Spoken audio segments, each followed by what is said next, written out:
Before he pulled the trigger, he had to post on social media who turned off the lights.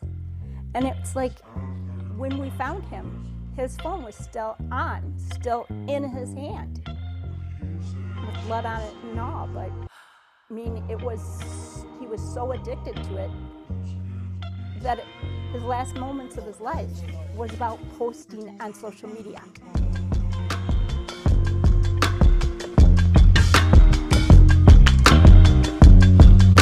Je me réveille avant même d'avoir ouvert les yeux. Mon écran m'appelle, fidèle, lumineux, silencieux. Il me dit reviens, tu pourrais manquer quelque chose, alors que dehors la vie pousse sauvage comme une rose.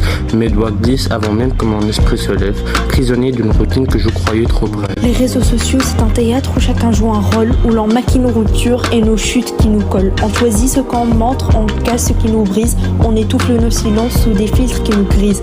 Quand la lumière s'éteint, que la scène s'efface, on retrouve le vide, celui qu'emporter en face.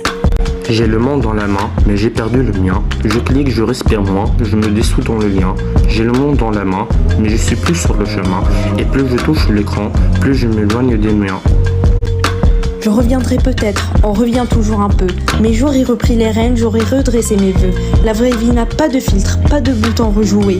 Elle se vit une fois sans pouvoir la scroller. Alors je lève la tête, je respire, je me souviens. J'ai pas besoin du monde dans ma main, j'ai besoin des miens. Chaque notif est une sirène dans un port brumeux. Elle chante pour m'attirer même quand je suis malheureux. C'est un réflexe, un tic, une envie qui s'use, comme une quille qui tourne dans une porte qui refuse.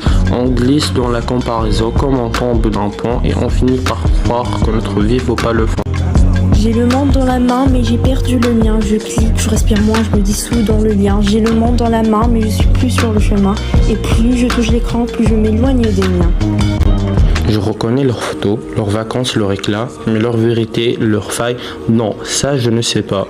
On court derrière des visages qui n'existent qu'à moitié, on oublie le regard, les vrais, ceux qu'on peut toucher.